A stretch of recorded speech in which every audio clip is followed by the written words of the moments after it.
Hello students, welcome to my desk. आज है date 4 सितंबर 2020। आज इस वीडियो में हम डिस्कस करेंगे कि आपकी सभी एग्जाम्स में करंट अफेयर्स से रिलेटेड आज की डेट से कौन कौन से क्वेश्चंस बन सकते हैं। तो पेन पेपर ऑन कर लीजिए और सभी इंपॉर्टेंट फैक्ट्स को नोट डाउन करते चलिए और वीडियो को अंत तक देखिए ताकि आपका कोई भी इंपॉर्टेंट फैक्ट मिस ना हो। आपकी पहली अपडेट है आज की। हाल ही में लॉन्च किए गए मिशन कर्मयोगी का संबंध किससे है? कृषि क्षेत्र में लगे युवाओं को प्रशिक्षण देने से, मेडिकल छात्रों की गुणवत्ता से, सिविल सेवकों की क्षमताओं को बढ़ाने से या शिक्षकों के प्रशिक्षण से? आपका राइट ऑप्शन है इसमें सिविल सेवकों की क्षमताओं को बढ़ाने से। देखिए, केंद्रीय मंत्रिमंडल ने हाल ही में मिशन कर्मयोगी सिविल सेवा क्षमता निर्माण यानी कि NPCSB के लिए राष्ट्रीय कार्यक्रम की शुरुआत को मंजूरी दी है।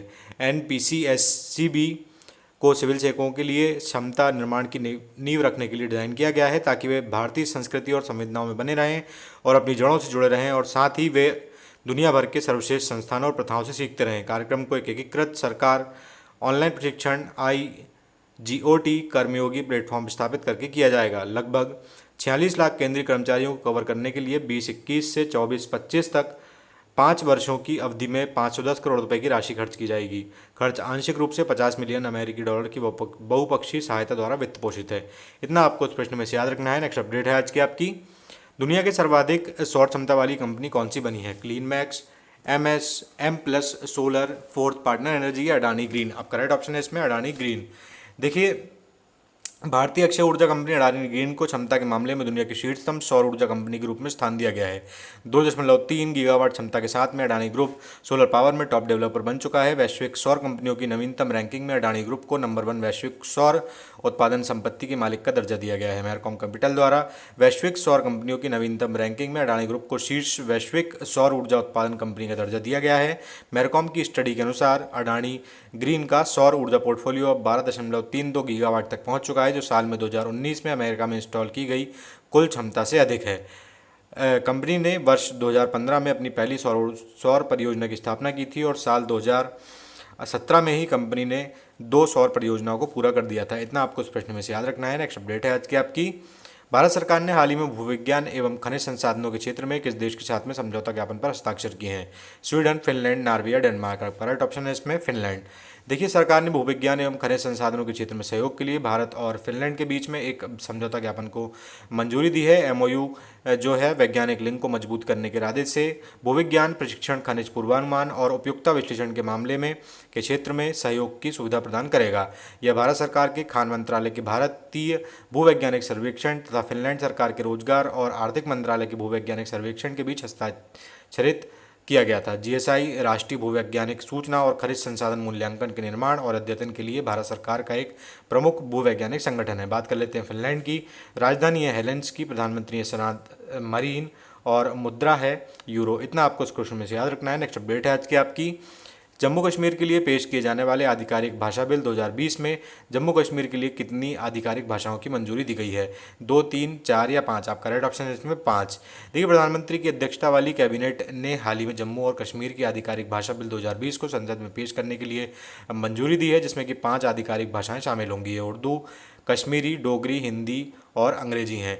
जम्मू और कश्मीरी में डोगरी, हिंदी और कश्मीरी को आधिकारिक भाषाओं के रूप में शामिल करना न केवल लंबे समय से लंबित सार्वजनिक मांग की पूर्ति है, बल्कि समानता की भावना को ध्यान में रखते हुए भी यह कदम सरकार के द्वारा उठाया जा रहा है। बात कर लेते हैं जम्मू कश्मीर की। तो राजधानी है जम्मू और श्रीनगर और उपराज्यपाल हैं इसमें मनोज सिन्हा। इतना आपको इस प्रश्न में से याद रखना है। नेक्स्ट अपडेट है आज की आपकी। संसद के आगामी मानसून सत्र में किन दैनिक प्रक्रियाओं के स्थगन के लिए सूचना जारी की गई है?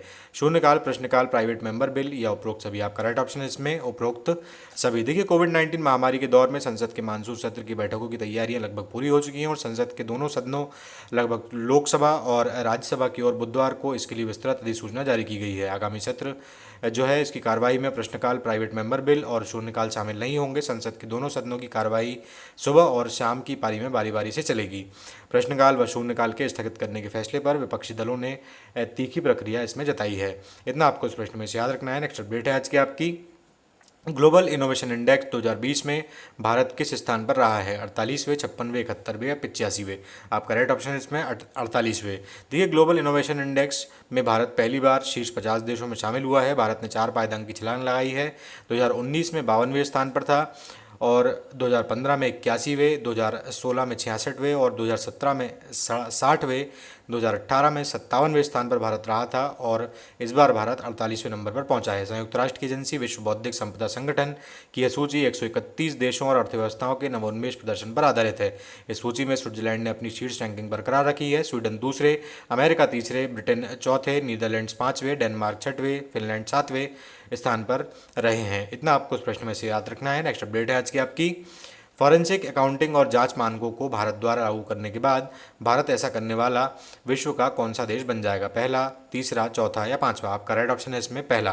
देखिए आईसीएआई के अनुसार में भारत फॉरेंसिक अकाउंटिंग और जांच मानकों को लागू करने का निर्णय भारत को इन मानकों को जारी करने वाला दुनिया का पहला देश बना देगा। FAIS पर विचार करने के लिए the institute of chartered accountant of India यानी कि आईसीएआई के द्वारा एक समिति का गठन किया गया है। एक आभासी सम्मेलन के दौरान चार्टर्ड अकाउंटेंट्स निकाय के अध्यक्ष अतुल कुमार गुप्ता ने बताया है कि वर्ष 2020 के अंत तक यह समिति गठित कर दी जाएगी।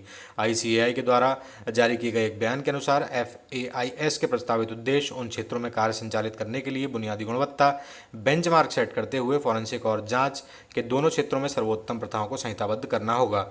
भारतीय रिजर्व बैंक ने RBI ने 200 करोड़ रुपए से अधिक के लेन देन के लिए फॉरेंसिक ऑडिट अनिवार्य कर दिया है, जबकि कंपनियां या ऋणदाता संदिग्ध धोखाधड़ी के मामले में निजी तौर पर इस तरह की जांच के लिए बुलाते हैं या ऐसा ऑडिट कराते रहते हैं।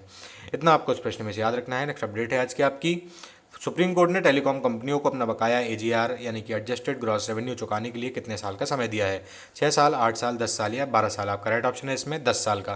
देखिए सुप्रीम कोर्ट ने AGR मामले में टेलीकॉम कंपनियों को बड़ी राहत दी है। सुप्रीम कोर्ट ने टेलीकॉम कंपनियों को बकाया AGR भुगतान के लिए 10 साल का समय दिया है। साथ ही सुप्रीम कोर्ट ने कहा है कि बकाया 10% की किस्त 31 मार्च 2021 तक देनी होगी।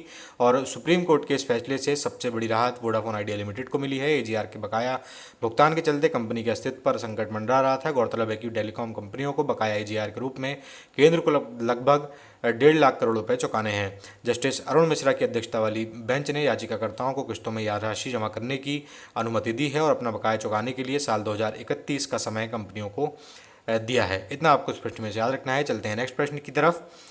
निधि ERR कार्यक्रम किस मंत्रालय के अधीन एक प्रोग्राम है? शिक्षा मंत्रालय, विज्ञान एवं प्रौद्योगिकी मंत्रालय, रक्षा मंत्रालय या वित्त मंत्रालय? आपका राइट ऑप्शन है इसमें विज्ञान एवं प्रौद्योगिकी मंत्रालय।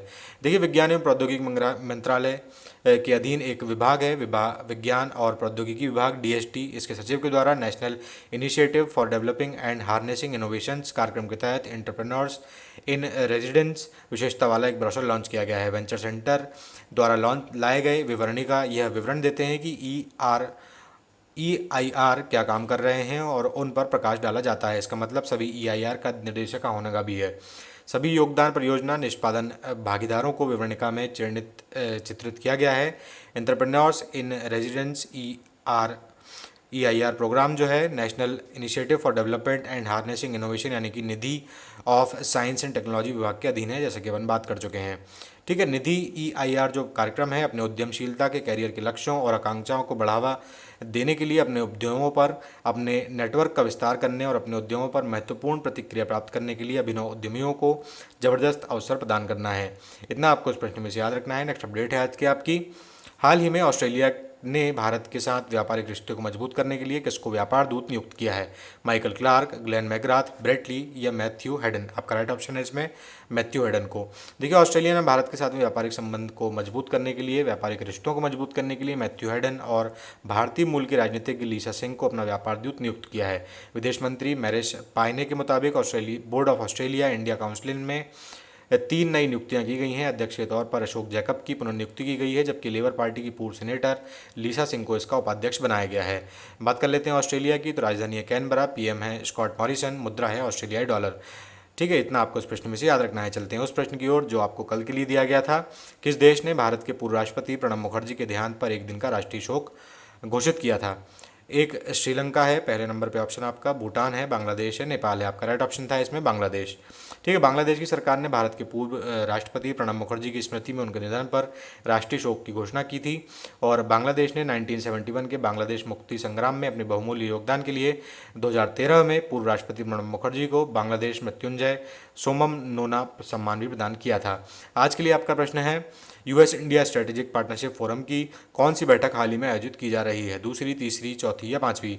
मैं आपसे फिर से एक बार कहूँगा दोस्तों कि जब भी आप अपना उत्तर कमेंट बॉक्स में लिखा करें तो जितना ज़्यादा डिटेल में हो सके उतना डिटेल में अपने आंसर को आप लिखा करिए, क्योंकि जब भी आप कोई भी चीज़ डिटेल में लिख देंगे तो दोबारा आप फिर उसे कभी भूलेंगे नहीं। आज की वीडियो में दोस्तों बस इतना ही। अगर आपको वीडियो पसंद आया तो आप उसे लाइक कर सकते हैं, शेयर कर सकते हैं अपने दोस्तों के साथ और चैनल को सब्सक्राइब करना बिल्कुल ना भूलें। धन्यवाद।